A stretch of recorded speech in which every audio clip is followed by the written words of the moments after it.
overheard my boyfriend bragging about teaching me a lesson in the cruelest way possible, so I walked away from him completely. So I just discovered the most fucked up thing, and I'm still shaking as I write this. For the past year, every pet I've had has died mysteriously, and I just found out why. First, it was my cat Luna, who was perfectly healthy, then suddenly got sick and died while I was at work. Then my 2 budgies died on the same day, supposedly from stress, according to my boyfriend Nick. Then the rabbit I adopted just stopped eating and passed within a week. I was devastated every single time, and Nick would comfort me, saying maybe I just wasn't meant to have pets, or that the apartment had bad energy for animals. He even suggested I should stop adopting them, because watching them die was clearly destroying me. I actually started believing something was wrong with me, like I was cursed or incompetent at taking care of animals, even though I'd had pets my whole childhood without issues. I stopped getting pets after the rabbit because I couldn't handle another loss. Yesterday, Nick had his friends over to watch the game, and I came home early from my shift with a migraine. I wasn't trying to eavesdrop, but our apartment has thin walls, and I heard Nick's friend Jake ask about my new fish since he saw the empty tank. Nick laughed and said, "Oh, those died last month. She doesn't know yet, but she'll find out when she tries to feed them." Then Jake goes, "Dude, how many is that now?" And Nick goes, "4 pets total. It's my little stress relief whenever she pisses me off. She got mouthy about me gaming too much, so the cat had to go. Questioned my spending. Bye-bye birds. Told her mom I was between jobs. Rabbit's done." They all started laughing like it was the funniest thing ever. Jake asked if I suspected anything, and Nick goes, "Nah, she's too stupid and emotional. Just cries for a week, then blames herself. It's actually hilarious watching her think she's a pet killer." I literally couldn't breathe.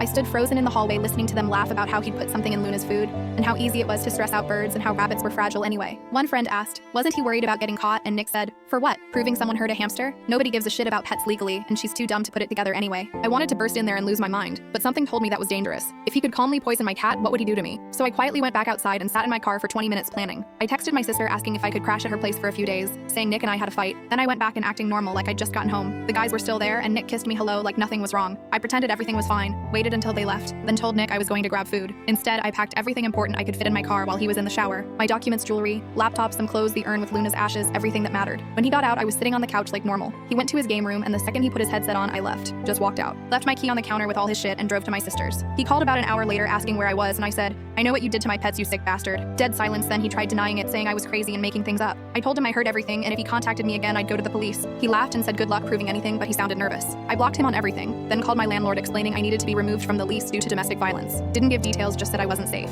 The landlord was understanding and said since Nick qualified for the apartment solo, he could either keep it or leave himself, but I'd be off the lease by week's end. My sister wanted to go slash his tires, but I told her no. I just wanted to be done. It's been 3 days, and he's tried contacting me through mutual friends saying I'm overreacting and being dramatic about an accident. I told every single person what he did, and most were horrified. His own brother called me to apologize and said he always knew something was off about Nick. Apparently Nick had accidentally killed his childhood dog and their parents' goldfish when he was younger, but everyone wrote it off as him being a dumb kid. The sick part is I loved him. I kept thinking about all the times he held me while I cried over my dead pets knowing he caused it. How he suggested cremating Luna so I'd have her ashes knowing he poisoned her. The level of evil required to do that then comfort your girlfriend is something I can't even comprehend. I'm staying with my sister indefinitely and looking into therapy because this really fucked me up. But at least I'm out and safe, and he can't hurt anything I love anymore.